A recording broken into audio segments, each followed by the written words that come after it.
The magic നോവലിലേക്ക് സ്വാഗതം. Kamala ഗോവിന്ദൻ്റെ അമ്മയ്ക്കായി part 16. കുട്ടി പോയിക്കോളൂ, ഡോക്ടർ ജോസഫ് ഐസക് പറഞ്ഞു. തുഷാര എഴുന്നേറ്റു. ഒപ്പം രാധികയും. കുട്ടി മാത്രം പോയാൽ മതി, നിങ്ങളിരിക്കൂ. രാധികയെ ആദ്യമായി ശ്രദ്ധിക്കുന്ന മട്ടിൽ ഡോക്ടർ പറഞ്ഞു. രാധിക തളർച്ചയോടെ വീണ്ടും ഇരുന്നു. തുഷാര വാതിൽ തുറന്ന് പുറത്തേക്കിറങ്ങി. കൃഷ്ണനുണ്ണിയുടെ രോഗത്തിൻ്റെ ആമുഖമേ ആയിട്ടുള്ളൂ, ഡോക്ടർ പറഞ്ഞു സംഭാഷണത്തിൻ്റെ തുടർച്ച പോലെ. എനിക്ക് സത്ത കിട്ടേണ്ടത് രാധികയിൽ നിന്നാണ്. ഒരു കുംഭസാര കൂട്ടിലിരുന്ന് വൈദികനോട് പറയുന്ന കുംഭസാരം പോലെ സത്യങ്ങൾ മാത്രമേ എന്നോട് പറയാവൂ.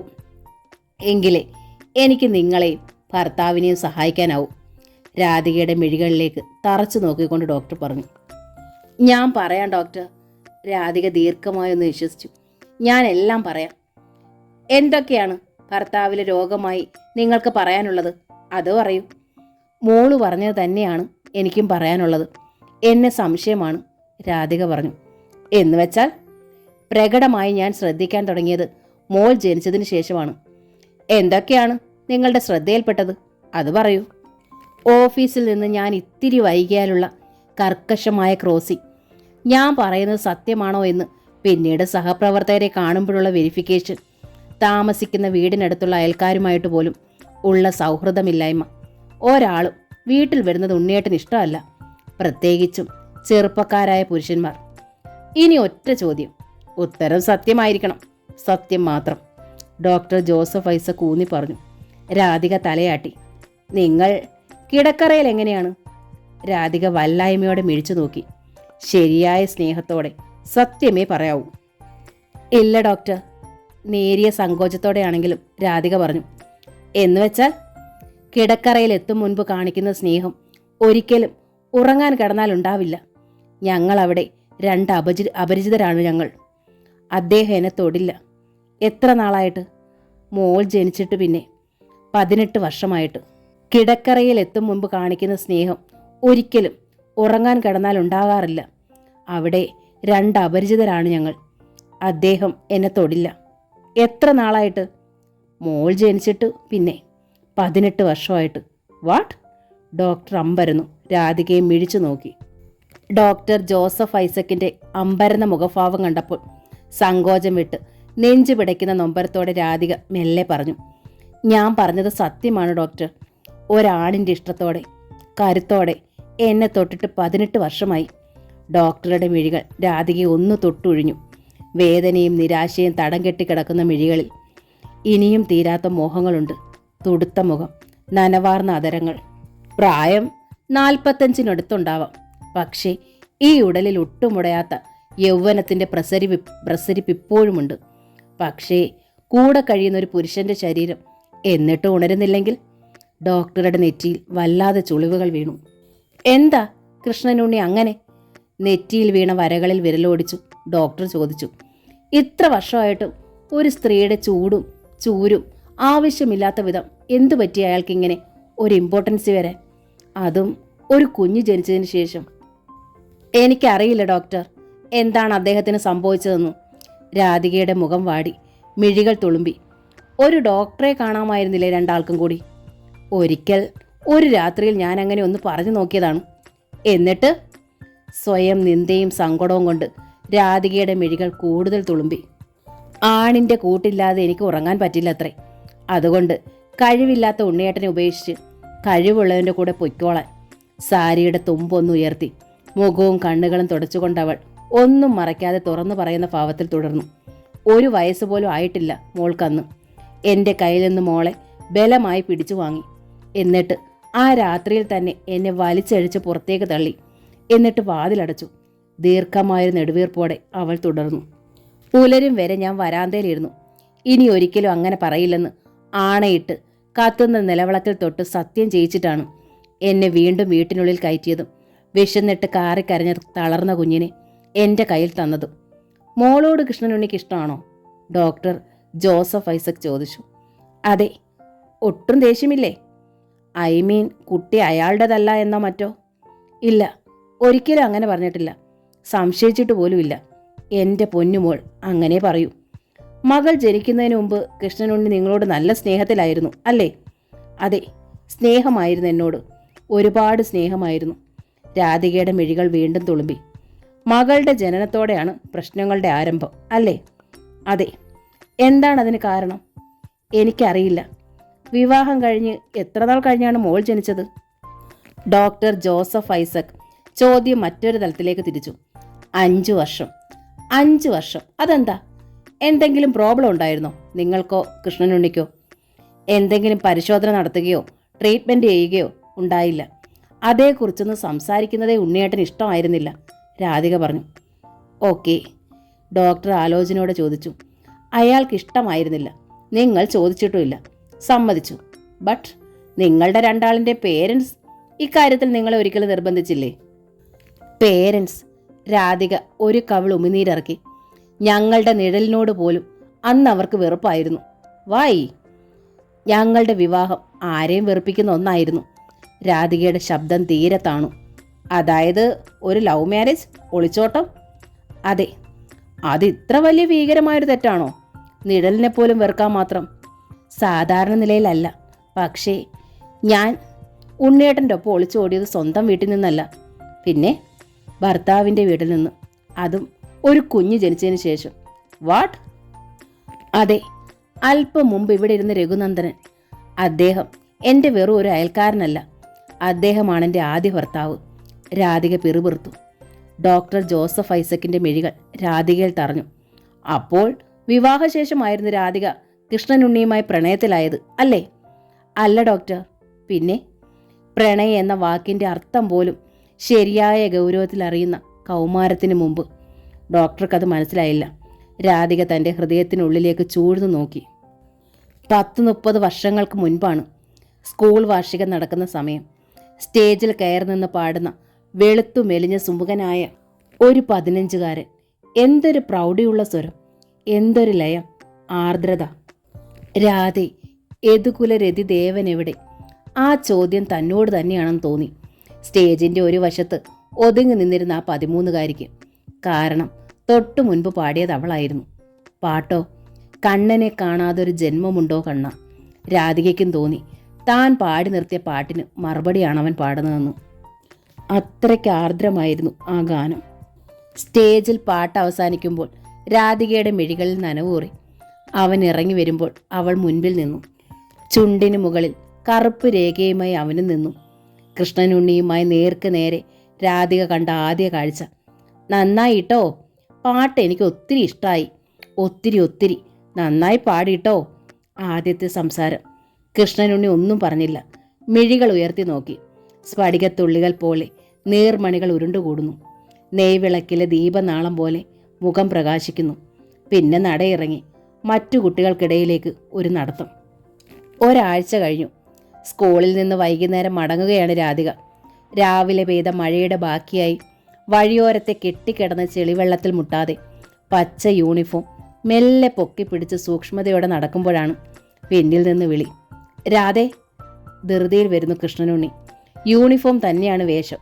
കാക്കി പാൻസും വെള്ള ഷർട്ടും. കയ്യിൽ അടുക്കി പിടിച്ച നോട്ട്ബുക്കുകൾ. നേരിയ ശുണ്ടിയോടെ രാധിക പറഞ്ഞു, എൻ്റെ പേര് രാധേന്നല്ല, രാധിക എന്നാ. എനിക്കറിയാം പേര് രാധിക എന്നാണ്. എന്നാലും രാധേന്നേ ഞാൻ വിളിക്കൂ. എനിക്കതാ ഇഷ്ടം, ചിരിയോടെ പറയുന്നു. എന്തിനാ എന്നെ വിളിച്ചത്? രാധയുടെ പാട്ട് ഒത്തിരി നന്നായിട്ടോ. പാട്ടോ? അന്ന് സ്റ്റേജിൽ പാടിയില്ലേ, കണ്ണനെ കാണാതൊരു ജന്മമുണ്ടോന്ന്? എനിക്കത് ഇഷ്ടമായി.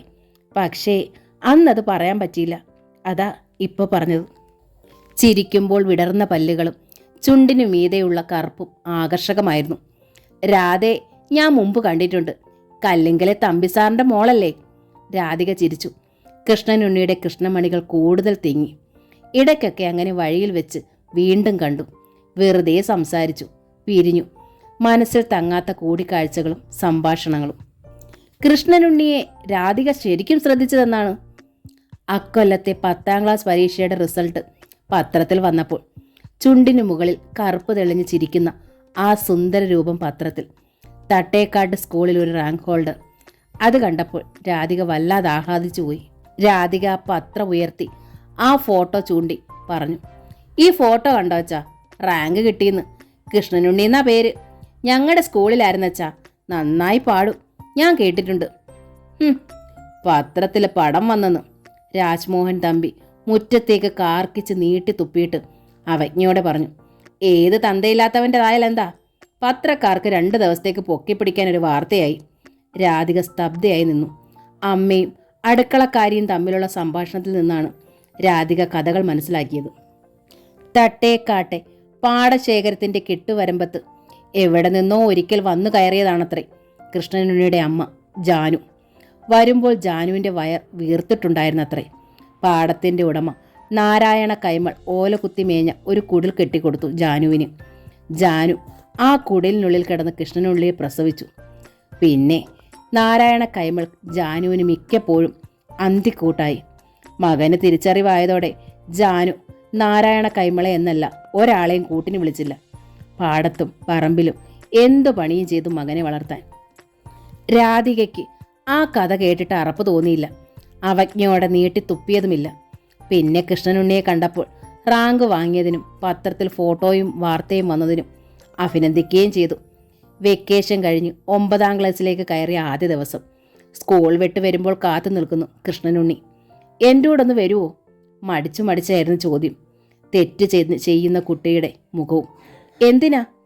അമ്മ പറഞ്ഞു രാധയൊന്ന് കാണണമെന്ന്. എന്തിന്? അത് അമ്മ പറയും. പക്ഷേ വീട്ടിൽ ചെല്ലാൻ താമസിച്ചാൽ അച്ഛൻ വഴക്ക് പറയും. രാധിക മടിച്ചു. വേഗം വന്നിട്ട് വേഗം പൊയ്ക്കോ. കൃഷ്ണനുണ്ണിയുടെ മുഖം ദയനീയമായി. മുഖത്ത് യാചനയായി. ഒരു നിധി കൈവിട്ടു പോകുന്നതിൻ്റെ സങ്കടം മിഴികളിൽ. കരയണ്ടാട്ടോ, ഞാൻ വരാം. അലിവോടെ രാധിക അവൻ്റെ കൂടെ ചെന്നു. കെട്ടുവരമ്പിലെത്തിയപ്പോൾ കൃഷ്ണനുണ്ണി പറഞ്ഞു, ഇതാണ് എൻ്റെ വീട്. വീടോ? രാധിക അമ്പരന്നു. കുറേ മുളന്തണ്ടുകൾക്ക് മീതെയും സൈഡിലും കുത്തിച്ചാരി വെച്ച കുറേ ഓലക്കഷ്ണങ്ങൾ. ഇതോ വീട്? ബാ. കൃഷ്ണനുണ്ണി അവളെ ക്ഷണിച്ചു. രാധിക ആ വീടിനുള്ളിലേക്ക് കയറി. കല്ലുങ്കല പൊന്നു മോളല്ലേത്? കൃഷ്ണനുണ്ണിയുടെ അമ്മ അവളെ വാത്സല്യത്തോടെ ചേർത്ത് പിടിച്ചു. ചുണ്ടിന് മുകളിലെ കറുപ്പൊഴിച്ചാൽ കൃഷ്ണനുണ്ണിയുടെ അതേ മുഖച്ചായയും ഭംഗിയും അമ്മയ്ക്കും. 35 മേൽ പ്രായം. പക്ഷേ നല്ല വടിവൊത്ത ഉടൽ, കൈലിമുണ്ടും മേൽമുണ്ടിടാത്ത ബ്ലൗസും വേഷം. എൻ്റെ മോനോട് മിണ്ടുകയും പറയുകയും ചെയ്യുന്ന ഈ പൊന്നും കൊടുത്ത കുഞ്ഞിനെ ഒന്ന് കൊതി തീരെ അടുത്ത് കാണാനാ വരാൻ പറഞ്ഞേ. ജാനുവിൻ്റെ മുഖവും വിളക്ക് വെച്ചതുപോലെ തെളിഞ്ഞു. അവർ അവളുടെ നെറുകയിൽ ഉമ്മ വെച്ചു. രാധികയുടെ മിഴികൾ ആ ഓലക്കൂടിനുള്ളിലാകെ പരതി. മനുഷ്യർക്ക് ഇത്ര ചെറിയ വീട്ടിൽ താമസിക്കാനാവുമോ? കട്ടിലില്ലാതെ ഉറങ്ങാനാവുമോ? കസേരയും മേശയും ടേബിൾ ലാമ്പും ഇല്ലാതെ പഠിക്കാനും ഇത്രയ്ക്ക് ഉയർന്ന മാർക്ക് വാങ്ങാനും പറ്റുമോ? വീടൊക്കെ അപ്പടി മോശമാ, ജാനു പറഞ്ഞു. വീടെന്ന് പറയാൻ തന്നെയില്ല. പക്ഷേങ്കിൽ എൻ്റെ മോൻ ഇവിടെ ഇരുന്ന് പഠിച്ച് റാങ്ക് മേടിച്ചത് കൊണ്ട് സ്കൂളുകാരും നാട്ടുകാരും കൂടി ഇത് പൊളിച്ചിട്ട് നല്ലൊരു വീട് വെച്ച് തരാമെന്ന് പറഞ്ഞിരിക്കുക മോളെ. ഉവ്വോ? രാധയ്ക്ക് അതൊരു പുതിയ അറിവായിരുന്നു. അല്ലേലും ഇത് പൊളിച്ച് കളഞ്ഞിട്ട് നല്ലൊരു വീട് വെക്കണമെന്ന് എൻ്റെ മോൻ എപ്പോഴും പറയും. അവൻ എഞ്ചിനീയറായി വന്നിട്ട്. ഉണ്ണിയേട്ടൻ എഞ്ചിനീയർ ആകാൻ പോവുക? രാധിക ചോദിച്ചു. ഉണ്ണിയേട്ടനോ? രാധിക അങ്ങനെ വിളിച്ചത് കൃഷ്ണനുണ്ണി വലിയ ഉൾപ്പുളകമായി. ജാനുവിന് അമ്പരപ്പും. വയസ്സിൽ മൂത്തോരെ ഏട്ടാന്നല്ലേ വിളിക്കുക? രാധിക നിഷ്കളങ്കമായി ചോദിച്ചു. എൻ്റെ കുഞ്ഞിന് ദൈവം അനുഗ്രഹിക്കട്ടെ. ജാനുവിന് സങ്കടം പൊട്ടി. ആരും വരില്ല ഇവിടെ, എല്ലാവർക്കും അറപ്പാ ഞങ്ങളോട്. പക്ഷേ എൻ്റെ പൊന്നു മോള് വന്നല്ലോ. മോളെ എൻ്റെ ഉണ്ണിക്കുട്ടന് ജീവൻ്റെ ജീവനാ. അതാ ഒന്ന് കാണണമെന്ന് വെച്ചത്. നേരോ? എന്ന് രാധിക കൃഷ്ണനുണ്ണിയെ നോക്കി. അമ്മ പറഞ്ഞത് മുഴുവൻ സത്യ. അവൻ്റെ മുഖത്തെ ചിരിയും കണ്ണുകളിലെ നക്ഷത്ര തിളക്കവും അതങ്ങനെ തന്നെയെന്ന് വിളിച്ചു പറഞ്ഞു. ജാനു തേച്ചു മിനിക്ക് ഒരു ഊട്ടു ഗ്ലാസ് നിറയെ പാൽപ്പായസം എടുത്ത് രാധയ്ക്ക് നീട്ടി. മോള് വരുമ്പോൾ എന്തെങ്കിലും തരണമെന്ന് എൻ്റെ ഉണ്ണിക്കുട്ടന് നിർബന്ധം. അമ്മ ഉണ്ടാക്കിയത് പായസമാണ്. വലിയടത്തെ കുട്ടിയാ മോള്. എന്നാലും ഇത്തിരിയെങ്കിലും കഴിക്കണം, അല്ലെങ്കിൽ എൻ്റെ ഉണ്ണിക്കുട്ടൻ അത് സങ്കടമാവും. കൃഷ്ണനുണ്ണി സങ്കടപ്പെടുന്നത് എന്തായാലും രാധയ്ക്ക് ഇഷ്ടമല്ല. അവൾ ആ പായസം മുഴുവൻ കുടിച്ചു. പക്ഷേ കല്ലുങ്കലെത്തിയപ്പോഴോ തുടയിൽ അമ്മ ചൂരൽ കൊണ്ടാണ് അടിച്ചത്. ആ തേവിടിശ്ശിയുടെ വീട്ടിൽ നീ എന്തിനാടി അസത്തെ പോയത്? രാധിക അന്താളിച്ചു.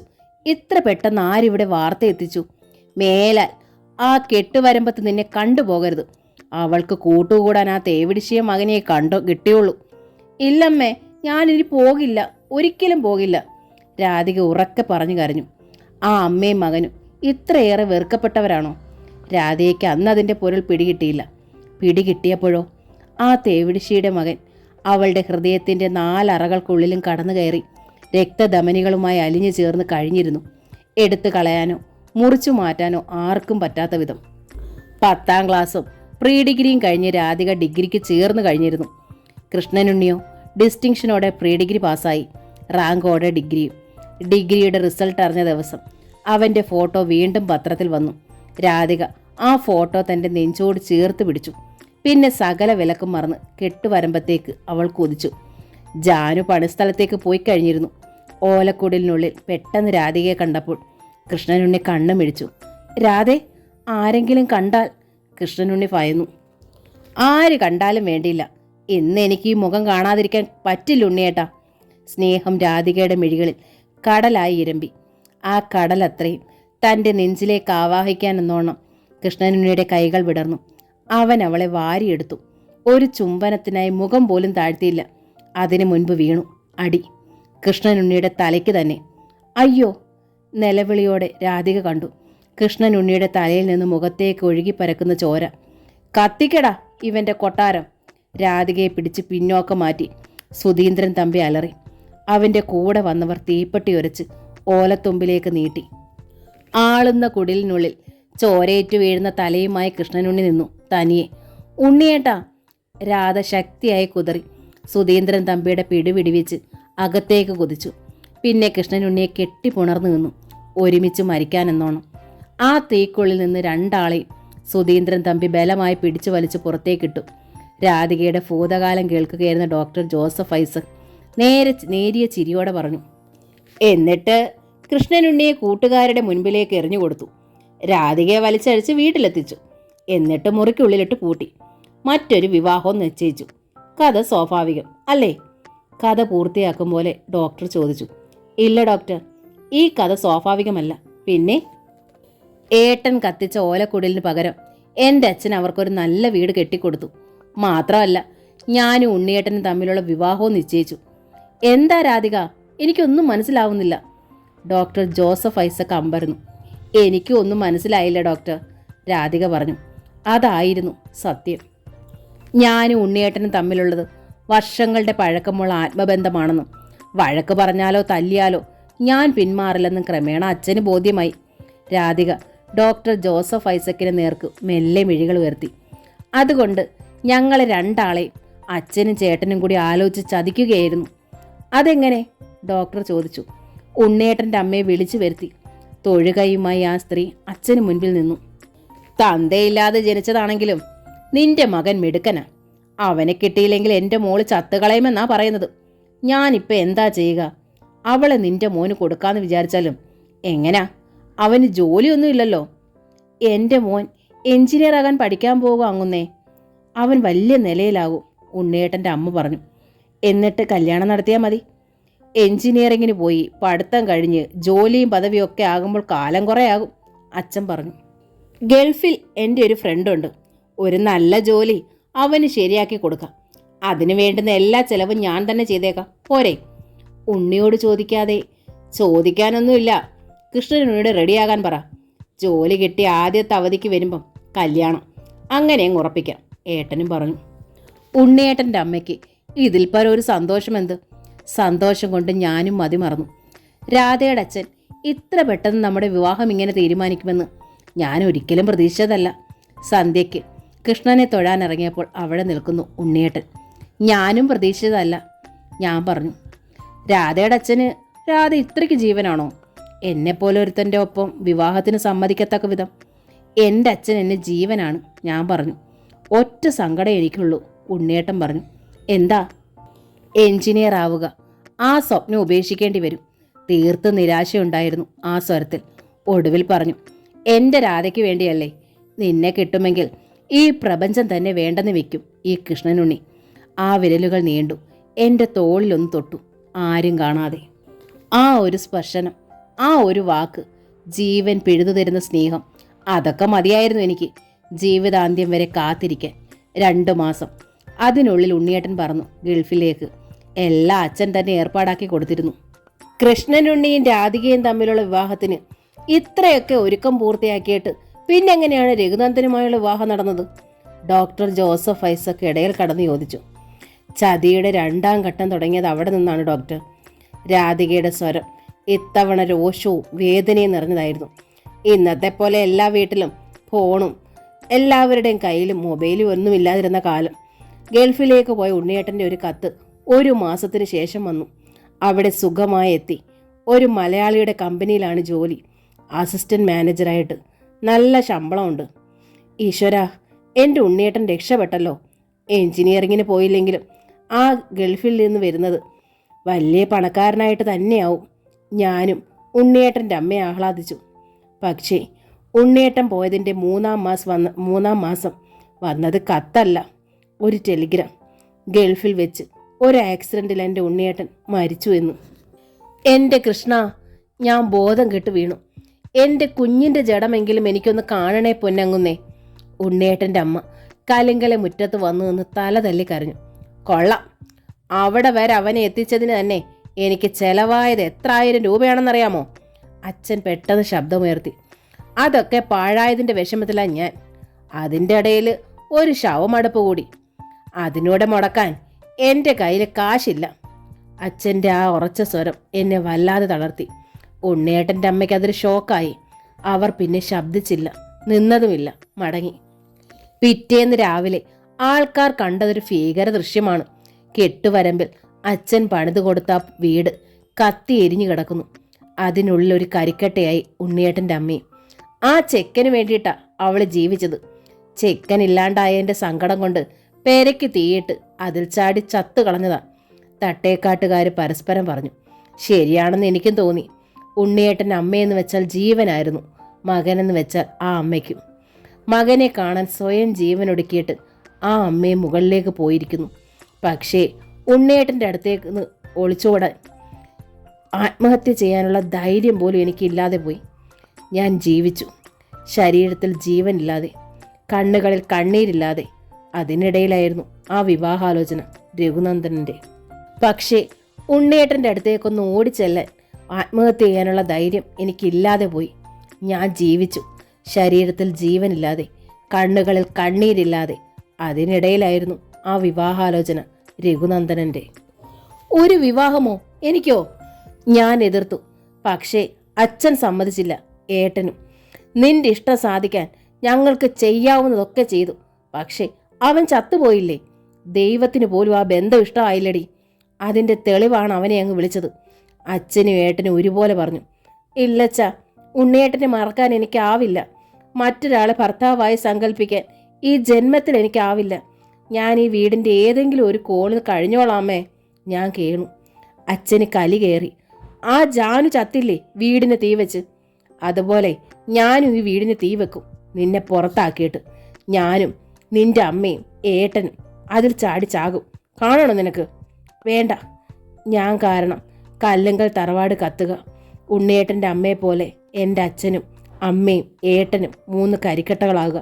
അത് വേണ്ട. ഞാൻ കീഴടങ്ങി.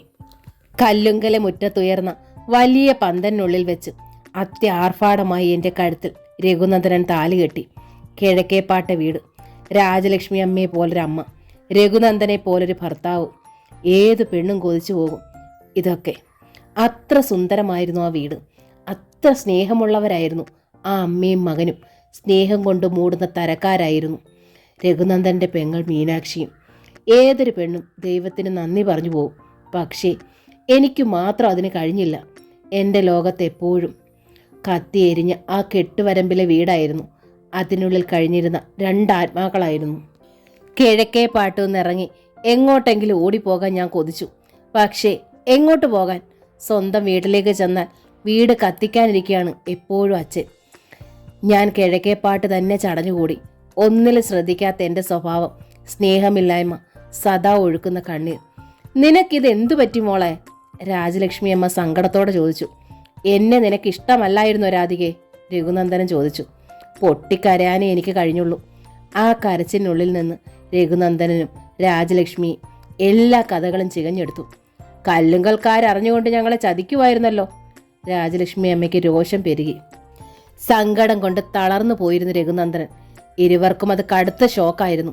കല്ലുങ്കൽ ചെന്ന് അവർ ചോദ്യം ചെയ്യുകയും ചെയ്തു. എങ്കിലും ക്രമേണ രണ്ടാളും നടന്ന സംഭവങ്ങളുമായി പൊരുത്തപ്പെടാനാണ് ശ്രമിച്ചത്. എൻ്റെ മോൻ നിന്നെ താലി കെട്ടി പോയില്ലേ മോളെ, ഇനി ഉപേക്ഷിക്കുന്നത് എങ്ങനെയാ? ആ അമ്മ കണ്ണീർ തുടച്ചുകൊണ്ട് ചോദിച്ചു. രാധിക കഴിഞ്ഞതൊക്കെ മറക്കണം. കൃഷ്ണനുണ്ണി ജീവിച്ചിരിക്കുന്നുമില്ല, പിന്നെന്താ നമുക്ക് ഒരുമിച്ച് ജീവിക്കുന്നതിൽ പ്രശ്നം? രഘുനന്ദനൻ ചോദിച്ചു. പിരിഞ്ഞുള്ള ഒരു ജീവിതം, അതിനി എനിക്ക് ചിന്തിക്കാൻ പോലും വയ്യ രാധികെ. നിന്നെ കണ്ട നിമിഷം മുതൽ ഞാൻ അത്രയ്ക്ക് സ്നേഹിച്ചു പോയി. എല്ലാ കഥകൾ പറഞ്ഞിട്ടും എന്നോട് പൊറുക്കാൻ തയ്യാറായ ആ മനസ്സ്, ജീവിക്കാമെന്ന് ഞാനും കരുതി.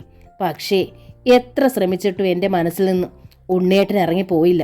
രഘുനന്ദനൻ കയറി വന്നതുമില്ല. എന്നിട്ടും ഞാൻ ഗർഭിണിയായി. അതോടെ എല്ലാം ശുഭമാവുകയാണ് എല്ലാവരും വിശ്വസിച്ചു. പക്ഷേ ഗർഭത്തിൽ ചുമന്ന കുഞ്ഞിനോട് പോലും എനിക്ക് സ്നേഹം തോന്നിയില്ല. എത്ര ശ്രമിച്ചിട്ടും വിട്ടൊഴിയാത്തൊരു മരവിപ്പിനുള്ളിലായിരുന്നു ഞാൻ അപ്പോഴും.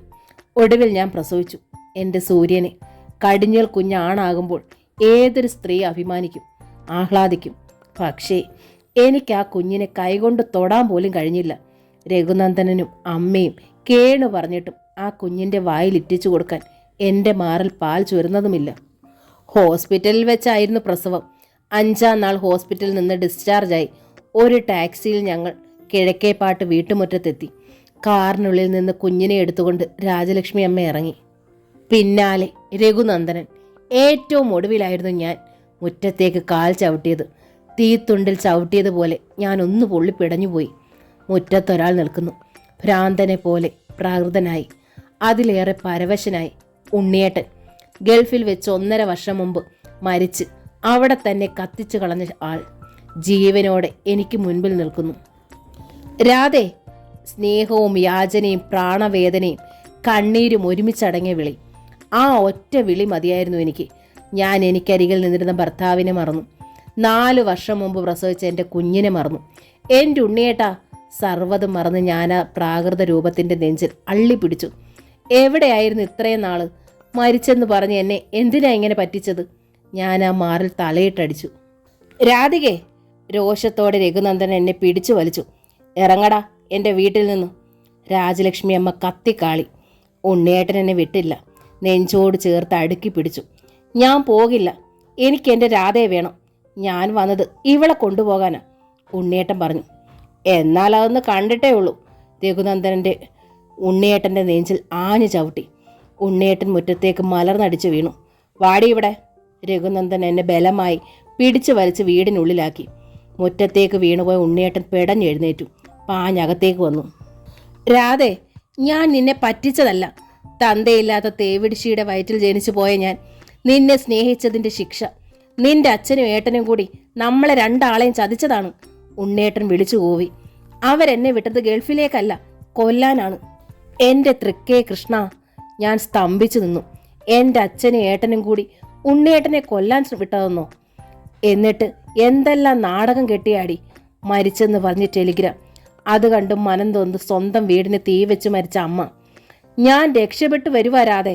നിനക്ക് വേണ്ടിയിട്ടാ ഞാൻ രക്ഷപ്പെട്ടു വന്നത്. എനിക്ക് വേണ്ടിയിട്ടോ? എൻ്റെ അമ്മയില്ലാതായി. നീ കൂടി എന്നെ തള്ളിക്കളഞ്ഞാൽ ഇത് കണ്ടോ? ധരിച്ചിരുന്ന ഷർട്ടിൻ്റെ പോക്കറ്റിൽ നിന്ന് ഒരു ചെറിയ കുപ്പിയെടുത്ത് ഉണ്ണിയേട്ടൻ എന്നെ കാട്ടി. കറുത്ത എന്തോ ദ്രാവകം അതിൽ നിറഞ്ഞിരിക്കുന്നു. എൻ്റെ ഒപ്പം ഈ നിമിഷം നീ ഇറങ്ങി വന്നില്ലെങ്കിൽ ഇത് മുഴുവൻ ഞാൻ എൻ്റെ വായിലൊഴിക്കും. നിന്റെ മുൻപിൽ കിടന്ന് ഞാൻ പെടഞ്ഞു ചാകും. എന്നെ നിനക്കറിയാലോ. ഉണ്ണിയേട്ടൻ പുകയുന്ന മെഴികളോടെ എനിക്ക് നേരെ വിരൽ ചൂണ്ടി. ശരിയാണ്, ഉണ്ണിയേട്ടൻ പറഞ്ഞാൽ അതുപോലെ ചെയ്യും. ഈ ലോകത്ത് ആ മനുഷ്യൻ ആകെ ഉണ്ടായിരുന്ന അമ്മ ഇപ്പോൾ ഇല്ല. പിന്നെയുള്ളത് ഞാനാണ്. ഞാനിവിടെ നഷ്ടപ്പെട്ടാൽ ഉണ്ണിയേട്ടൻ ആ വിഷം വായിലേക്ക് കമിഴ്ത്തും. എനിക്കതോടെ വല്ലാത്തൊരു വാശിയായി. എന്നെ ഉണ്ണിയേട്ടനെയും ഒരുപോലെ ചതിച്ച അച്ഛനും ഏട്ടനും എൻ്റെ പരമശത്രുക്കളായി. ഞങ്ങളെ പിരിക്കാൻ അവർ ചെയ്ത ചതി, അതേ ചതിയിലൂടെ ഞങ്ങൾ ഒന്നായി എന്ന് അവരെ കാട്ടിക്കൊടുക്കണ്ടേ? വാരാതെ. ഉണ്ണിയേട്ടൻ എൻ്റെ കയ്യിൽ പിടിച്ചു. ഞാനൊരു ഭാര്യയാണ്, അമ്മയാണ്. ഉണ്ണിയേട്ടൻ അത് മറന്നിരിക്കുന്നു. ഞാനും മറന്നു. രഘുനന്ദനനും അമ്മയും തടയാൻ വന്നു. 4 ദിവസം മുമ്പ് ഞാൻ ജന്മം നൽകിയ കുഞ്ഞ് ലേ ലേ എന്ന് കരയുന്നു. എന്നിട്ടും ഞാൻ ഉണ്ണിയേട്ടൻ്റെ നെഞ്ചിൽ പറ്റി ചേർന്ന് നിന്നു. എൻ്റെ മനസ്സിൽ തീയായി നീർന്നു നിന്നത് അച്ഛനോടും ഏട്ടനോടുമുള്ള പക മാത്രം. ഇനി നിനക്കിത് വേണ്ട. എൻ്റെ കഴുത്തിൽ കിടന്നിരുന്ന രഘുനന്ദനൻ കെട്ടിയ താലി കോർത്ത മാല ഉണ്ണിയേട്ടൻ ഊരിയെടുത്തു. പിന്നെ വട്ടം ചുഴറ്റി ഒരൊറ്റ ഏറ്. പൂജാമുറിക്ക് മുമ്പിലിരുന്ന നിലവിളക്കിൻ്റെ മയിലിൻ്റെ രൂപത്തിലുമുള്ള കൂമ്പിലേക്ക് അത് ചുറ്റി വീണ് കിടന്നാടുന്നത് ഞാൻ ഒരു നോക്ക് കണ്ടു. പിന്നെ ഉണ്ണിയേട്ടനോടൊപ്പം ഇറങ്ങി. ഒട്ടും സങ്കടമില്ലാതെ, ഒട്ടും കുറ്റബോധമില്ലാതെ, സർവരോടുമുള്ള പക പോലെ. പക്ഷേ രാധികയുടെ ഭാഗത്ത് ഒട്ടും ശരിയുണ്ടെന്ന് ഞാൻ പറയില്ല. പെട്ടെന്ന് ഡോക്ടർ ജോസഫ് ഐസക് പറഞ്ഞു, തികഞ്ഞ ഗൗരവത്തിൽ. രാധിക നടുങ്ങിപ്പോയി. അപ്പോൾ അച്ഛന് വേട്ടതും ചെയ്തതോ? അവൾ ചോദിച്ചു. കൃഷ്ണനുണ്ണിയെ കൊല്ലാൻ ശ്രമിച്ചുവെന്നത് ഞാനിനി ന്യായീകരിക്കുന്നില്ല. പക്ഷേ നിങ്ങളെ തമ്മിൽ പിരിക്കാൻ ചെയ്തതൊക്കെ സ്വാഭാവികം, ഡോക്ടർ തുടർന്നു. കൃഷ്ണനുണ്ണിയുടെ സാഹചര്യത്തിൽ ജനിച്ച ഏതൊരു പുരുഷനോടും, നല്ല കുടുംബത്തിൽ പിറന്ന ഒരു പെൺകുട്ടിയുടെ അച്ഛനും ഏട്ടനും പ്രതികരിക്കുന്ന സാധാരണ രീതി മാത്രമാണത്. പക്ഷേ രാധികയുടെ മുഖം കല്ലിച്ചു. ഒരു പക്ഷേ ഇല്ല രാധികയെ, ഡോക്ടർ ജോസഫ് ഐസക് തറപ്പിച്ചു പറഞ്ഞു.